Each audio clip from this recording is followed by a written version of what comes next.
avec le mauvais accent, font voir qu'ils ne comprennent pas. Non, les Français sont habitués à comprendre tous les Français du monde. Allora l'italiano dice come sa: Mare nostro che non sei nei cieli, e abbracci i confini dell'isola e del mondo, sia benedetto il tuo sale e sia benedetto il tuo fondale. Accogli le gremite imbarcazioni senza una strada sopra le tue onde, i pescatori usciti nella notte, le loro reti tra le tue creature, che tornano al mattino con la pesca dei naufraghi salvati. Mare nostro che non sei nei cieli, all'alba sei colore del frumento e al tramonto dell'uva di vendemmia. Ti abbiamo seminato di annegati più di qualunque età delle tempeste. Mare nostro che non sei nei cieli, tu sei più giusto della terraferma. Pure quando sollevi onde a muraglia, poi le abbassi a tappeto. Custodisci le vite, le visite cadute come foglie su un viale. Fai d'autunno per loro la carezza d'abbraccio, bacio in fronte di madre e padre prima di partire. Et en français, c'est comme ça. Notre Mère que tu n'es pas dans les cieux, béni soit ton sel, béni soit ton fond. Accueille les embarcations pleines à craquer, sans une route sur tes vagues. Les pêcheurs sortis dans la nuit, l'air filé parmi tes créatures, qui reviennent à l'aube avec la pêche des naufragés sauvés. Notre Mère que tu n'es pas dans les cieux, à l'aube tu as la couleur du froment, et au coucher du soleil des raisins de mandage. Nous t'avons rempli de noyers plus de n'importe quel âge de tempête. Notre Mère que tu n'es pas dans les cieux, tu es plus juste du continent. Même si tu soulèves des vagues en muraille, après tu les baisses à tapis.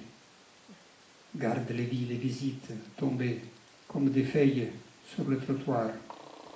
Fais comme automne pour elle, de caresses, d'étreintes, de baisers sur le front, d'âme et d'un père, d'une mère ou d'un père, avant de partir. Et donc ces lignes, c'est écrit à Lampedusa. Je suis contemporain de cette épique énorme, cette épique majeure.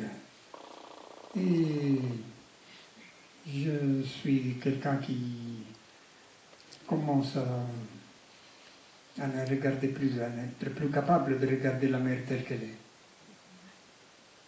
Parfois, je m'aperçois que la mer est une espèce de lancelle que ces vagues couvrent et que le poisson que je mange sont nourris d'une nourriture faite de nous-mêmes. Je pense que le sentiment de la compassion a à voir avec cet étrange sentiment d'identification,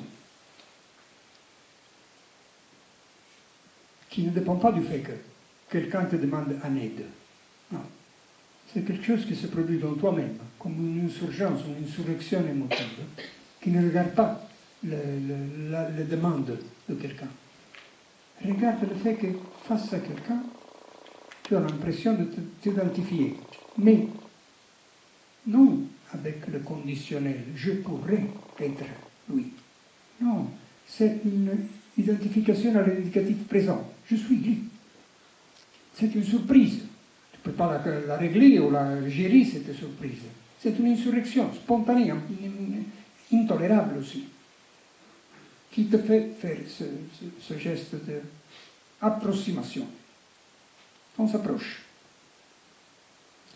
Je crois qu'il s'agit de ça pour moi. Je ne peux pas m'empêcher de m'identifier régulièrement avec quelqu'un. Pas avec une foule, mais exactement avec quelqu'un, quelques visages. Et c'est un visage que je ne peux pas regarder arrière une vitre, un écran. Je dois regarder en face.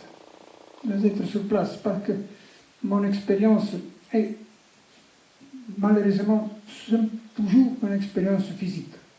Je ne peux pas avoir une expérience abstraite. Je dois être sur le lieu, sur place. Alors c'est pour ça que je bouge et je vais à la rencontre de cette personne, de ce visage, dans lequel je me trouve avec ce sentiment insupportable d'identification. Je ne le conseille à personne. C'est quelque chose de personnel, donc d'intime. On ne peut pas le recommander, quand même le conseiller. Je le déconseille plutôt. C'est mieux de le regarder derrière un vitre, un écran. Et quand on est là, c'est moi, je dois être là parce que je suis témoin de mon temps. Je dois faire face à mon irruption, à mon insurrection sentimentale, qui regarde vaguement un sentiment de justice qui doit être formé à Naples, peut-être dans mon enfance napolitaine, avec des autres sentiments comme ça.